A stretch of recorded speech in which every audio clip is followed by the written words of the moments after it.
하나님 말씀은 사도행전 10장 12절에서 33절입니다. 사도행전 10장 12절부터 제가 봉독하겠습니다.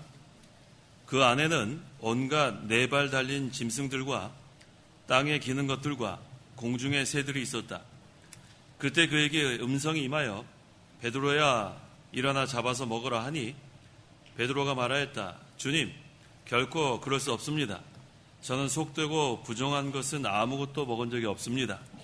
다시 두 번째 음성이 그에게 임하여 하나님께서 깨끗하게 하신 것들을 내가 속되다고 하지 마라 하였다. 이 일이 세 번 있은 후에 곧 그 그릇이 하늘로 들려 올라갔다. 베드로가 자기가 본 환상이 무엇인가 하여 속으로 의아해하고 있을 때에 마침 고넬료가 보낸 사람들이 시몬의 집을 찾아와 문 앞에 서 있었다. 그들이 큰 소리로 베드로라고 불리는 시몬이 여기에 머물고 있는지 물었다. 베드로가 환상에 대하여 곰곰이 생각하고 있을 때에 성령께서 그에게 말씀하시기를 보아라, 세 사람이 너를 찾고 있으니 일어나 내려가서 아무것도 의심하지 말고 그들과 함께 가라. 이는 내가 그들을 보냈기 때문이다 라고 하셨다. 베드로가 그 사람들에게 내려가서 말하기를 보아라, 내가 바로 당신들이 찾는 사람이다. 당신들이 무슨 이유로 여기에 왔느냐 하니 그들이 대답하였다. 백부장 고넬료는 의롭고 하나님을 경외하는 사람으로서 유대 온 백성에게 존경받는 자인데 그가 거룩한 천사의 지시를 받아서 선생님을 자신의 집으로 모셔다가 선생님으로부터 말씀을 들으려 하십니다. 그러자 그가 그들을 안으로 청하여 머물게 하였다. 이튿날 베드로가 일어나서 그들과 함께 떠났으며 요바에 있던 형제 몇 명도 그와 함께 갔다. 그 다음날 그가 가이사랴에 들어가자 고넬료가 자신의 친척들과 가까운 친구들을 불러놓고 그들을 기다리고 있다가 베드로가 들어갈 때에 그를 맞이하여 발 앞에 엎드려 절하였다. 베드로가 그를 일으키며 말하기를 일어나라, 나도 역시 사람이다 하고 그와 함께 말하며 들어갈 때에 많은 사람들이 모여 있는 곳을 보았다. 베드로가 그들에게 말하기를 유대인이 이방인과 교제하거나 가까이 하는 것이 금지된 것인 줄을 너희도 알 것이다. 그러나 하나님께서 나에게 지시하시어 사람을 속되거나 깨끗하지 않다고 말하지 마라 하셨다. 그러므로 내가 부름을 받았을 때에 거절하지 않고 왔으니 무슨 일로 나를 불렀는지 묻고 싶다. 고넬료가 말하였다. 나흘 전 이 시간까지 저희 집에서 오후 3시 기도를 하고 있었는데 마침 빛나는 옷을 입은 한 사람이 내 앞에 서서 말하기를 고넬료야, 내 기도가 응답되었고 내 구제가 하나님 앞에서 기억되었다. 요바의 사람을 보내어 베드로라고 하는 시몬을 불러라. 이 사람이 바닷가에 피역공 시몬의 집에 머물고 있다 라고 했으므로 내가 즉시 당신께 보냈는데 오셨으니 잘하셨습니다. 그러므로 이제 우리 모두가 주께서 당신께 명령하신 모든 것들을 듣고 싶어 하나님 앞에 모여 있습니다. 33절까지 봉독했습니다. 이 시간 증거의 말씀의 제목은 베드로가 본 환상의 의미와 고넬료가 베드로를 영접함. 베드로가 본 환상의 의미와 고넬료가 베드로를 영접함이라는 제목으로 말씀 증거하겠습니다. 12절과 13절. 12절. 그 안에는 온갖 네 발 달린 짐승들과 땅에 기는 것들과 공중의 새들이 있었다. 그때 그에게 음성이 임하여 베드로야 일어나서 잡아 먹어라 하니. 우리 지난주에 11절에서 마쳤죠? 하늘이 열리고 큰 보자기 같은 그릇 하나가 내 귀퉁이에 끈이 달려 땅으로 내려오는 것을 보았다. 누가 봤어요? 누가 봤어요? 베드로가 봤어요. 그래서 오늘은 그 환상의 의미가 무엇인지 그걸 대해서 증거하려고 합니다. 여기 보니까 네 발 달린 짐승들, 또 기는 것들, 공중의 새들, 이것은 하나님께서 구약 성경에서 먹지 말라고 금하신 짐승들이에요. 그래서 유대인들은 더럽다고 여겨서 먹지 않는 그런 것들입니다. 그런데 하나님께서 베드로에게 그것들을 지금 잡아 먹으라 그러는 거예요. 이게 중요한 의미가 있어요. 그거에 대해서 증거하려고 합니다. 왜 구약시대에 이런 것들 먹지 말라고 금하셨는데 왜 이 신약 시대에는 이것을 먹으라고 하셨는가? 그 이유는 첫째, 구약의 의문과 의식은 제거됐다는 거예요. 골로새서 2장 14절 15절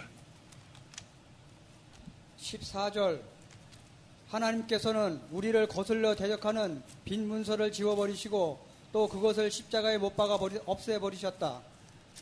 자, 이게 바로 이유입니다. 골로새서 2장 14절 15절의 말씀처럼 하나님께서는 우리를 거슬러 대적하는 빈 문서, 의문, 또 그것을 십자가에 못 박아 없애버리셨다. 그분께서 십자가로 통치들과 권세들을 무력화시켜 밝히 드러내어 수치를 당하게 하시고 승리하셨다. 예수님의 십자가 구속을 통해서 구약의 빈문서, 의문, 의식 이건 다 제거되었어요.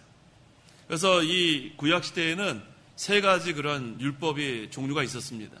한 가지는 도덕법, 또 한 가지는 의식법, 의식법은 다른 말로 하면 제사법이에요. 그다음 또 한 가지는 시민법. 그런데 이 세 가지 율법 중에서 두 가지는 제거됐어요. 폐지됐습니다. 그 두 가지가 뭐냐 하면 의식법과 시민법이에요. 의식법은 다른 말로 하면 제사법. 구약에 얼마나 그런 제사법이 많이 있었어요. 그런데 그 의식이 많았어요. 그거 다 제거됐어요. 왜? 예수님께서 십자가에서 피 흘려 죽으심으로 그 모든 것은 다 이제는 구속을 성취하셨기 때문에 필요하지 않습니다. 또 시민법. 이 시민법은 구약시대에 하나님이 선민, 이스라엘 백성을 택하시고 그들에게 질서 있게 살라고 주신 법이기 때문에 이 신약시대는 다른 말로 하면 새 언약이에요. 새 언약시대에는 구약시대의 그러한 이스라엘 백성에게 주신 시민법은 필요하지 않습니다. 그래서 구약의 시민법도 폐지되고 구약의 의식법, 제사법 폐지되고 한 가지만 남았어요. 그게 무슨 법이에요? 무슨 법이에요? 도덕법. 도덕법을 한마디로 하면 십계명.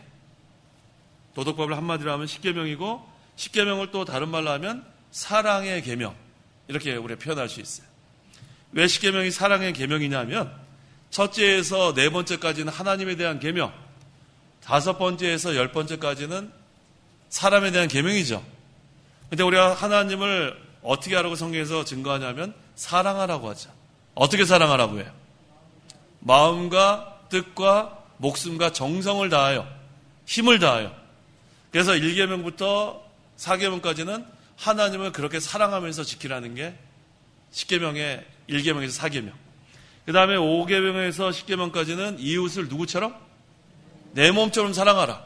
거기에 해당되는 계명. 그래서 이 10계명은 우리에게 무거운 짐으로 주신 계명이 아니라 어떤 계명이에요? 사랑의 계명이 사랑이에요.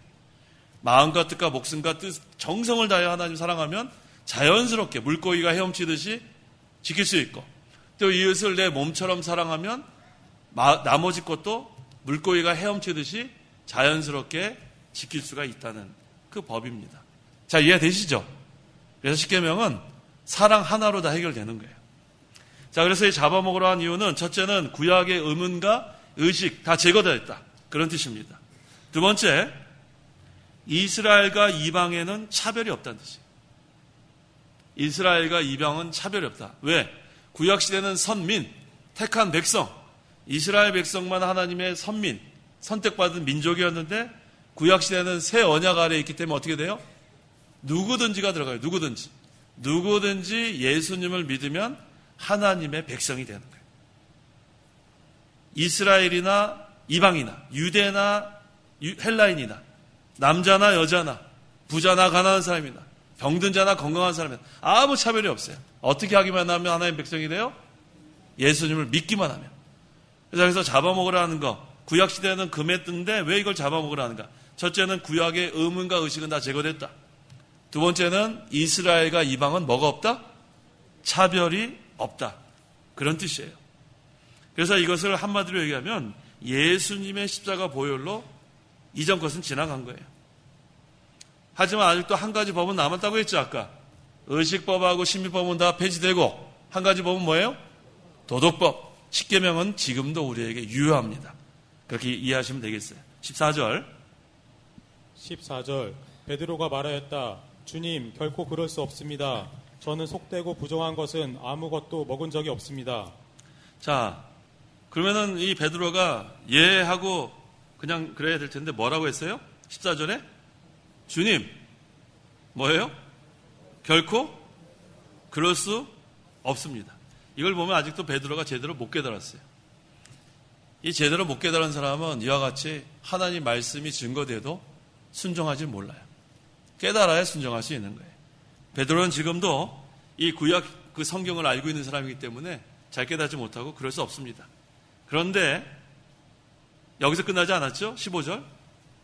15절 다시 두 번째 음성이 그에게 임하여 하나님께서 깨끗하게 하신 것들을 내가 속되다고 하지 마라 하였다. 이게 아주 중요한 그러한 의미가 있는데 이걸 지금 베드로가 결코 그럴 수 없습니다.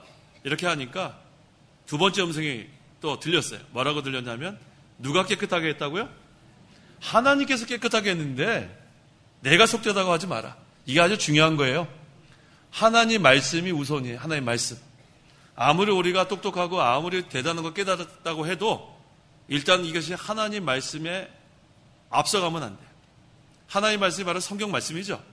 그러니까 성경 말씀에 비추어가지고 옳지 않으면 빨리 거기서 멈춰야 돼요. 아무리 오랫동안 자기가 깨달은 것이 있다고 해도 그게 아니면은 빨리 돌이키는 것이 지혜로운 사람이에요. 그런 사람이 발전할 수 있습니다. 근데 제일 발전을 하지 못하는 사람이 누굴 것 같아요? 어떤 애를 목사요? 맞아요. 깜짝 놀랐어요. 네, 목사님들이 잘 안 고치려고 그래요. 왜 안 고치려고 하면 체면이 있지. 내가 지금까지 가르친 게 있는데 그걸 어떻게 고치겠어요? 근데 고쳐야 돼요. 누가 이렇게 했을 때 성경에 딱 맞지 않으면은 고쳐야죠. 그래야 발전이 있어요. 다시는 그런 얘기 들었으면 안 되겠어요. 우리 목사님들은 제일 잘 고치는 사람이 누구야 할 때 누구라고 하면 좋겠어요? 목사님이에요. 이렇게 했으면 좋겠어요. 잘 고치겠습니다. 자, 대표해서 얘기하는 거예요. 자, 우리가 잘못한 건 고쳐야 돼요. 그러면은 발전해요. 그러면 발전하는 거예요. 목사님 다음에 잘 못 고치는 사람 누구예요? 장로님이요?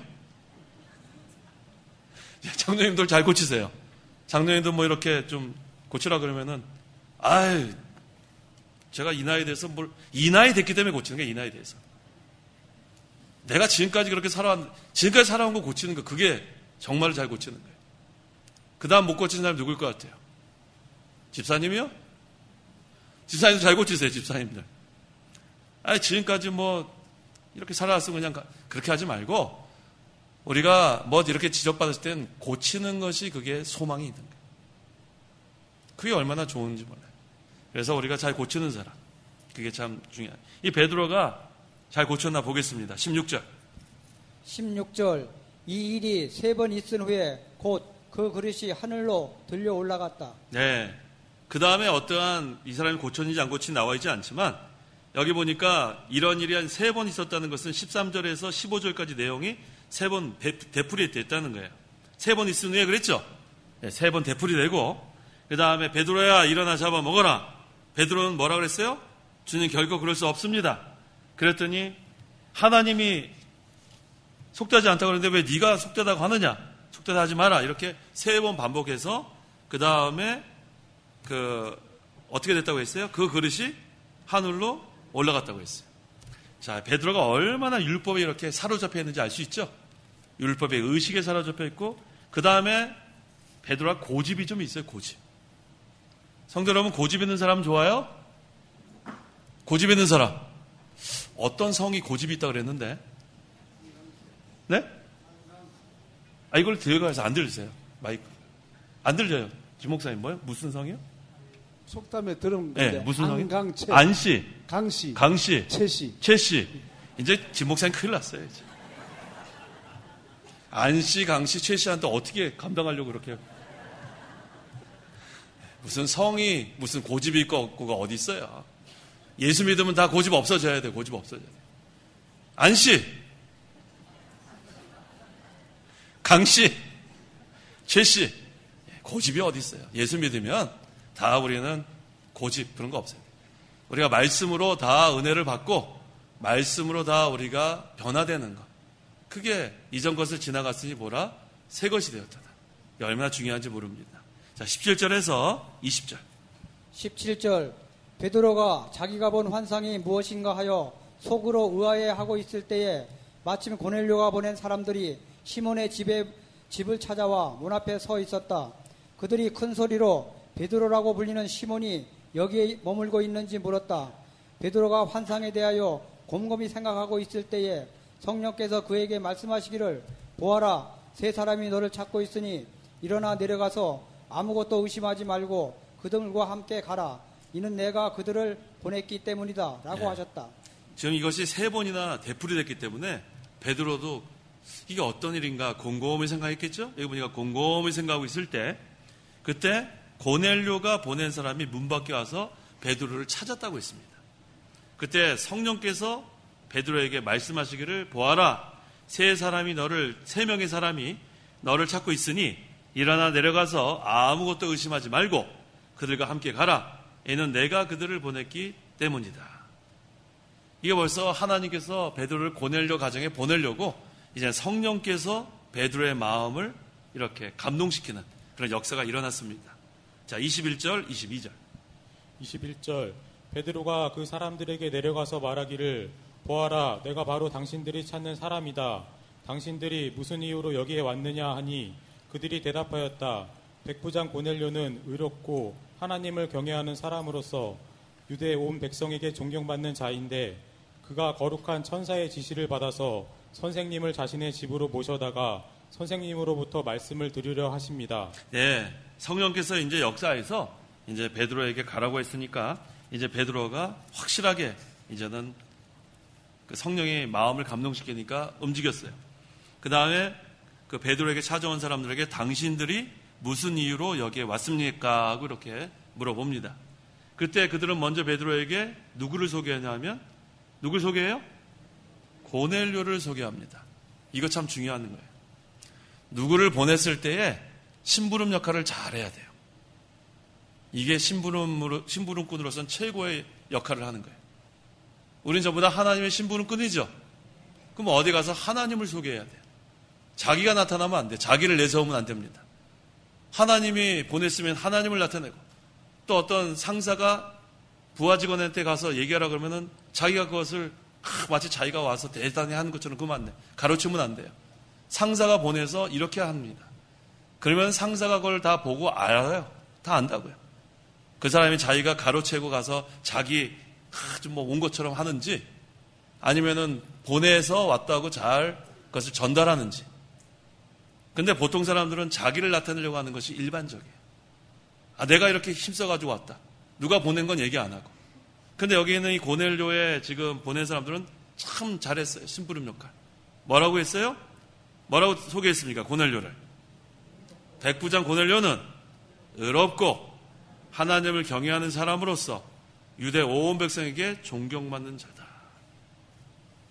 우리는 이런 심부름 역할 잘해야 돼요. 자기를 그 가르쳐서 뭘 대단한 거 없겠다고. 누굴 보내면은 누가 보내서 자기는 심부름 역할만 합니다. 그러면 그 상사가 알까요? 모를까요? 다 알아요.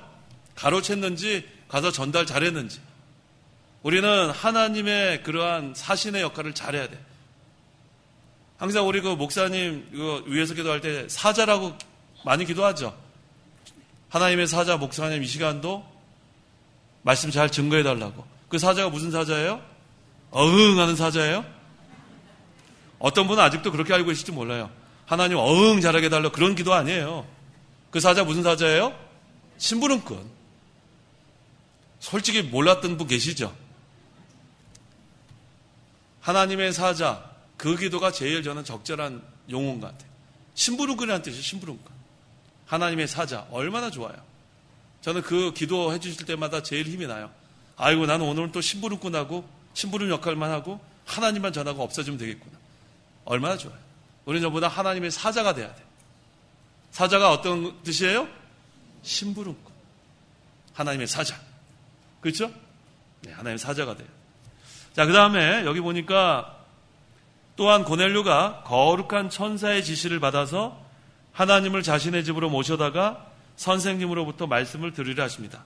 정확한 온 목적을 알려줬어요. 자기의 주인에 대해서 자기는 심부름꾼입니다. 주인을 잘 소개하고 그 다음에는 온 목적을 잘 알려줬습니다. 그래서 이 그리스도의 이 아까 우리 구약의 의식과 의문 다 제거했다 그랬죠. 그게 바로 그리스도의 십자가로서 해결됐다는 거. 그 다음에 그리스도의 십자가로서 이스라엘과 이방이 이제는 차별이 없다는 거. 그걸 우리가 먼저 잘 알아야 되겠습니다.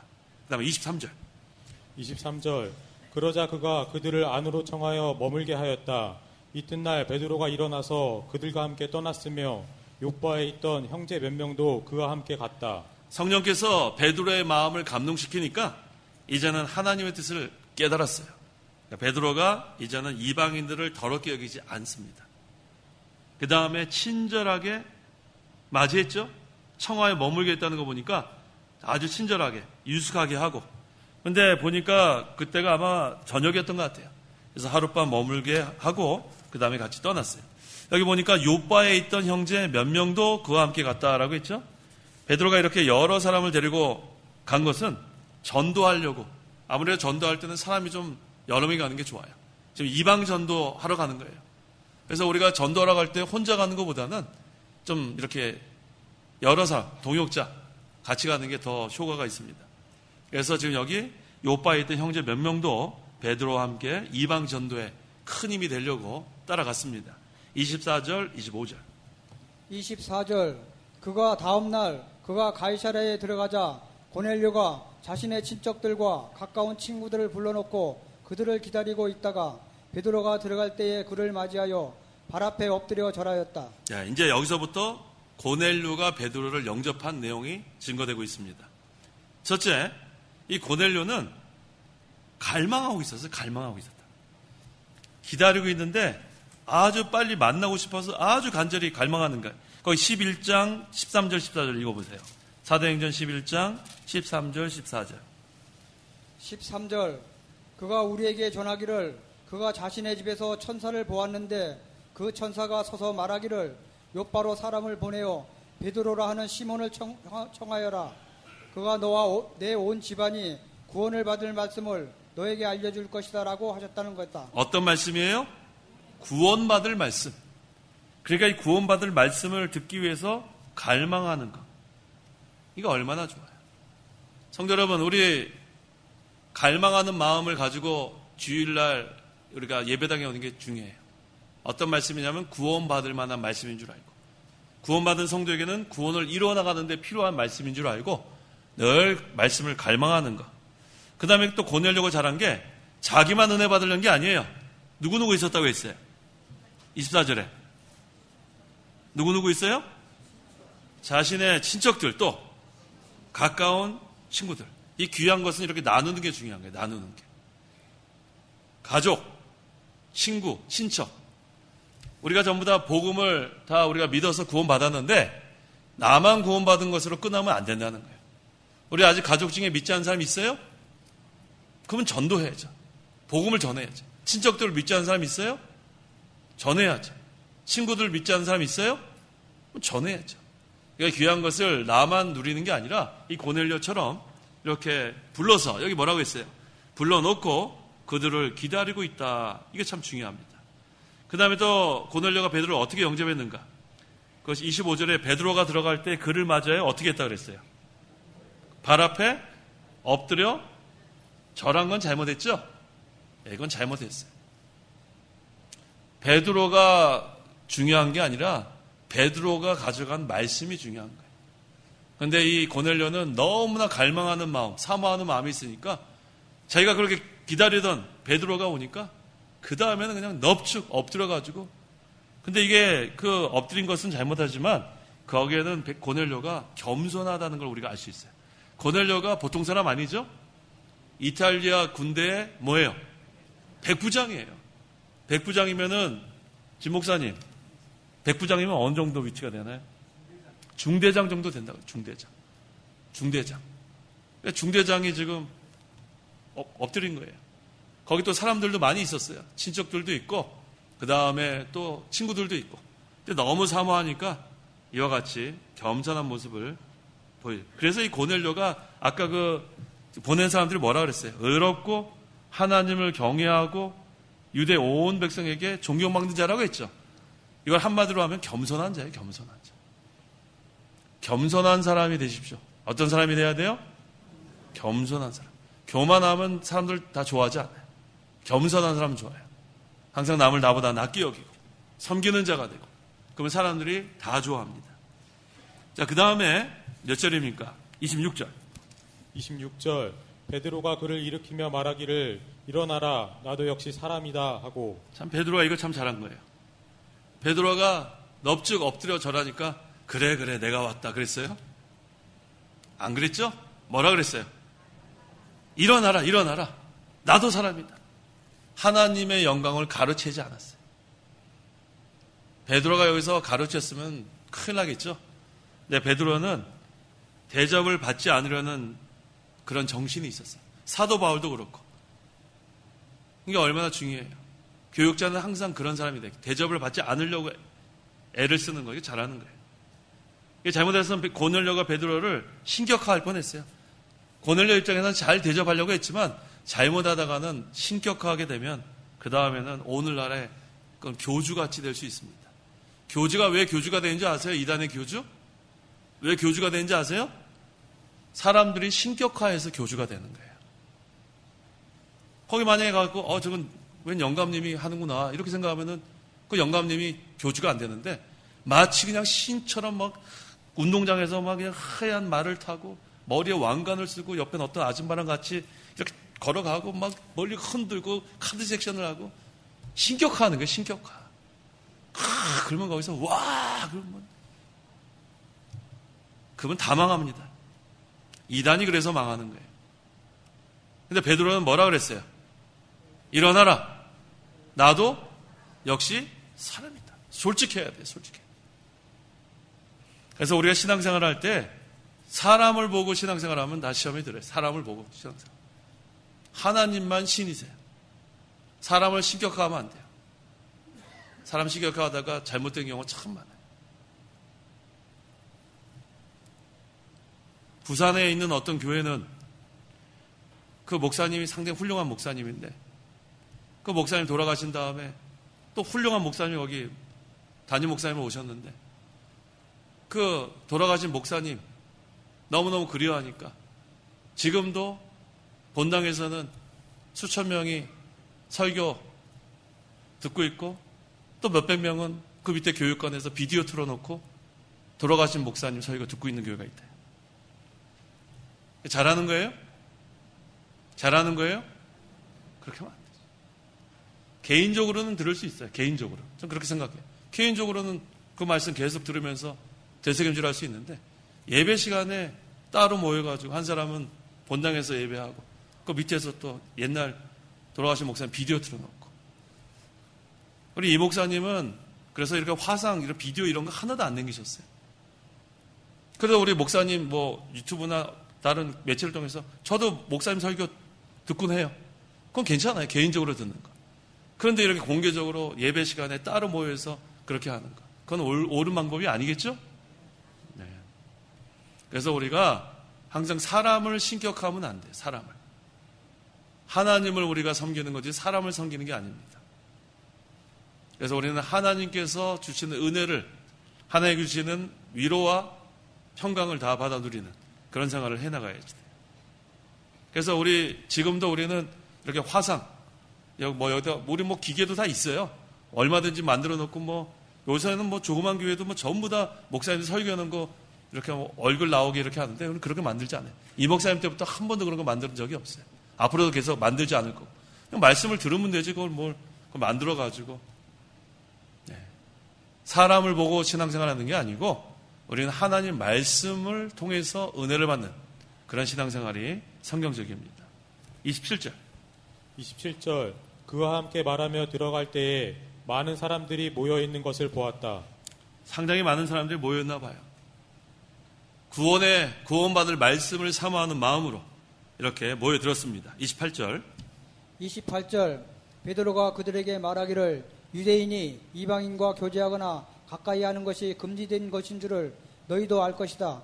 그러나 하나님께서 나에게 지시하시어 사람을 속되거나 깨끗하지 않다라고 말하지 말라 하셨다. 자, 얼마 전에는 자기도 이랬으면서, 그쵸? 자기도 못 깨달았을 때는 결코 그럴 수 없습니다. 어떻게 이게 더러운 걸 우리가, 근데 이제 베드로가 성령께서 마음을 감동시키고 이제는 가서 잘 전했어요. 베드로가 고넬료 집에 모여 말씀을 사모하는 많은 사람들을 볼 때 자기가 받은 계시를 전합니다. 유대인으로서 이방인과 교제하는 것이 잘못된 것이 아니고, 또 이방인들이 이제는 속되거나 더러운 그러한 사람들이 아니고, 이제는 베드로가 제대로 깨달았고 그것을 그대로 전했습니다. 29절 그러므로 내가 부름을 받았을 때에 거절하지 않고 왔으니 무슨 일로 나를 불렀는지 묻고 싶다. 베드로는 하나님의 뜻이 어디에 있는지, 하나님께서 이방인들에게 무슨 일을 하실 것인지 생각하며 고넬료에게 자기를 부른 일을 좀 물어봅니다. 30절 고넬료가 말하였다. 나흘 전 이 시간까지 저희 집에서 오후 3시 기도를 하고 있었는데 마침 빛나는 옷을 입은 한 사람이 내 앞에 서서. 고넬료가 기도 시간에 우리 지난주에 증가한 대로 기도하는 중에 빛나는 옷을 입은 천사가 나타나 지시해 주었기 때문에 지금 베드로를 청하게 되었다고 지금 설명하고 있어요. 31절 말하기를 고넬료야 내 기도가 응답되었고 내 구제가 하나님 앞에서 기억되었다. 이게 지금 실현됐죠? 네, 확실해요. 고넬료야 내 기도가 응답되었고 내 구제가 하나님 앞에서 기억되었다. 이처럼 하나님께 우리가 간절히 부르짖는 기도는 땅에 떨어지지 않아요. 하나님 그 기도를 들어주십니다. 또 하나님 앞에 기억되고 우리 구제한 거, 아까 우리 금식하면서 구제하라는 내용이 있었죠. 굶주린 사람 마음으로 다가가고 고통당한 사람 마음으로 다가가고 이 구제하는 거, 그러니까 우리가 이 구제하는 게 하나님 앞에 다 기억이 되는 거예요. 없어지지 않습니다. 32절 요빠에 사람을 보내어 베드로라고 하는 시몬을 불러라. 이 사람이 바닷가에 피역공 시몬의 집에 머물고 있다라고 하였으므로. 예, 이것도 우리가 지난주에 증가한 거예요. 사실 이 피역공 좋은 직업이라고 했어요? 왜 좋지 않은 직업이에요? 왜 좋지 않아요?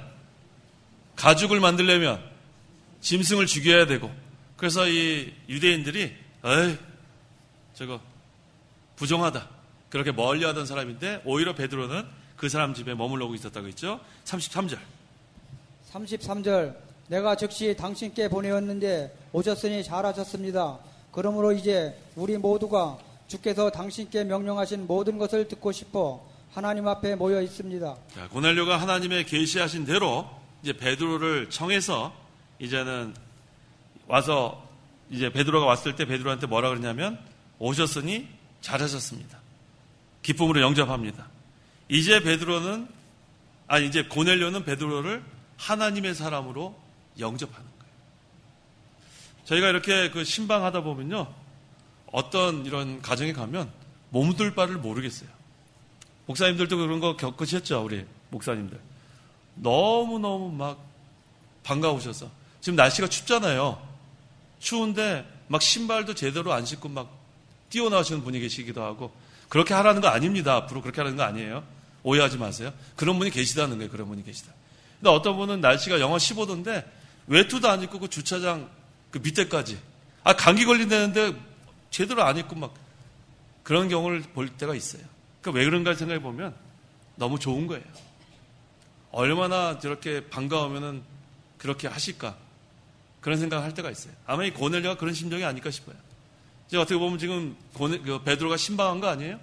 신방했는데 너무 반가워서 아까는 어떻게 했어요? 엎드려 절했다 그랬죠. 네, 엎드려 절하는 그 정도로 지금. 그래서 우리 성도 여러분들은 신방 가는 거 좋으세요? 그거 봐, 대답 별로 없잖아요. 어떻게 신방 가는 거 좋으세요? 네. 신방 받는 게 좋은 거예요. 신방 받는 게 왜 좋냐 하면 신방 가서 우리가 해코자 하지 않죠. 신방 가서 해코자 하는 사람 있어요? 없죠.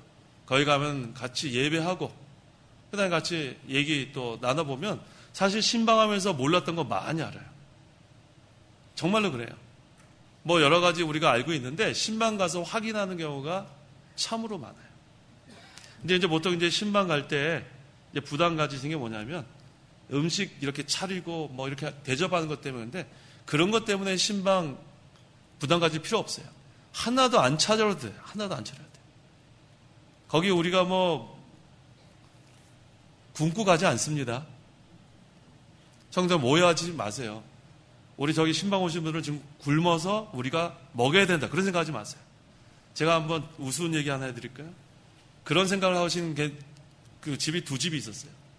오래됐어요. 오래됐는데 11시인가 11시 반인가 신방을 갔는데 거기에 어떤 할아버지 할머니, 지금 기억도 안 나요. 몇 년 오래됐어요.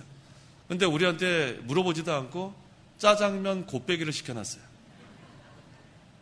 당연히 우리가 이제 11시 반쯤 되면은 배가 고프다고 생각하지 않겠어요? 근데 거기다가 또 주의종이와 또 곱빼기. 근데 군만두도 왜 따라오는지. 곱빼기에다 군만두가 있어서. 근데 할아버지 할머니가 정성으로 우리를 위해서 이렇게 대접하니까 우리는 다 먹을 수밖에 없었어요. 면만 먹지 않고 거기 숟가락으로 완전히 깨끗하게 다 먹었어요. 근데 그때 그 담당하신 구역장님이, 전도사님이 2시에 점심 약속이 있다고 미리 얘기를 해줘야 되잖아요. 근데 11시 반에 배가 빵빵한데 그 다음 집에 갔더니 아유 또 그 집에 목사님 처음 오셨다고. 제 기억으로는 소고기 버섯 전골을 먹으러 갔던 것 같아요. 거기서 지금 배는 빵빵한데 또 맛있게 웃으면서 먹어야 되지 않겠어요? 그래서 맛있게 또 웃으면서 먹은 다음부터 제가 6개월 동안 버섯을 못 먹었어요. 체해가지고. 제 우스운 얘기지만 그런 거예요. 그러니까 이렇게 대접 안 하셔도 돼요. 대접 안 하시고 신방고 하는 사람들 뭐 우리 가다가 뭐 간단히 우리 식사하면 되니까 대접하실 생각 일체하지 마세요. 그냥 신방 오셔갖고 너무나 바쁘면 기도만 해도 돼. 기도하는 거 얼마나 좋아요. 그렇죠? 예, 기도하고 또 시간 되면 예배하고 뭐 음식 때문에 뭐 부담된다 그런 거 전혀 없습니다. 전혀 없어요. 그 다음에 집이 누추해서 집이 노출하면 어때요? 집이 노출하면 어때요? 우리가 뭐 어떻게 사냐 그거 보러 가는 거 아니잖아요. 그러니까 우리가 신방 받는 거 앞으로는 부담 갖지 마시고, 그리고 또 어떤 분은 이전에 다른 교단에서 이쪽으로 오신 분 얘기는 또 그래요. 목사님, 우리는 왜 대신방 안 해요? 또 그렇게 물어보시면 계실지 몰라요. 우리는 대신방 안 해요. 대신방 하면은 다 정해놓고, 그 다음에 뭐 순번 정해놓은 다음에, 그 다음에 또 거기 그분 얘기 들어보니까 또 봉투를 준비해야 된다며요. 신방 봉투. 우리는 그런 거 없어요. 돈 뭐 그렇게 뭐 요구하는 게 그게 어디 있어요? 신방 그렇게 하는 거 아니에요. 그래서 우리 창광교회는 대신방, 목사님 때부터 대신방도 없고 무슨 신방 연보 이런 거 일체 없습니다. 그 다음에 음식 그런 거 뭐 우리 기대하고 가지 않아요. 그러니까 아무 부담 갖지 말고 그저 신방 가겠습니다 하고 우리 전도사님이나 누가 전화하시면 오십시오 하세요. 아시겠어요? 대답을 좀 크게 해보세요. 아시겠어요? 전도사님들 이제 좀 한숨 났죠? 예, 우리 전도사님들이 전화하면은 아유 뭐 오지 마시라 그런 분들이 계시다 했는데 그렇게 할 필요 없어요. 신방 오는 거 다 반갑게 맞이하시고 다른 거 준비할 거 일체 없습니다. 예, 일체 없어요. 가서 우리가 은혜 서로 받고 서로 이렇게 대화 나누고 그렇게 오는 게 신방이에요. 그래서 이 고넬료가 참 이거 베드로 구원받을 말씀을 갈망하고 사모하다 보니까 이와 같이 좋은 그러한 입장이고, 그 다음에 이 고넬료는 베드로의 말을 하나님의 말씀으로 받은 거예요. 데살로니가 전서 2장 13절. 13절. 또한 우리가 하나님께 쉬지 않고 감사드리는 것은 너희가 우리에게서 들은 하나님의 말씀을 받을 때 사람의 말로 받지 않고 참으로 하나님의 말씀으로 받았으니 참으로 그러하다. 이 말씀이 또한 믿는 너희 안에서 활동하고 있다. 사람의 말로 받지 않고 참으로 하나님의 말씀으로 받으면 되는 거예요. 사람 보지 말라 그랬죠? 예. 하나님 말씀으로 은혜를 받으면 되는 거예요. 사람 보고 시험에 들 거 없어요. 하나님 말씀으로 은혜를 받고, 그러면 이 말씀이 너희 안에서 활동하고 있다. 말씀이 살아 역사하는 거예요. 그래서 말씀을 사모하는 성도가 되고, 그 다음에 사람의 말로 받지 말고 하나님 말씀으로 받아서 그 말씀이 우리 안에서 활동할 수 있도록 그런 우리 신앙생활이 되어야겠습니다. 기도하시기 바랍니다. 기도하겠습니다. 하나님 아버지 감사합니다. 하나님께서 베드로에게 그리스도의 십자가 구속을 통해서 이제는 구약의 의문과 의식은 다 제거되고, 이제는 이스라엘과 이방이 차별이 없고, 이제는 유대인과 헬라인이 차별이 없고, 이제는 새 언약 아래에서 누구든지 예수를 믿으면 구원받는다는 것을 성령의 감동을 통해서 깨닫게 해주셔서 고넬료에게 가서 그 가정과 친척 모든 사람들에게 이것을 전달하게 하신 거 감사합니다.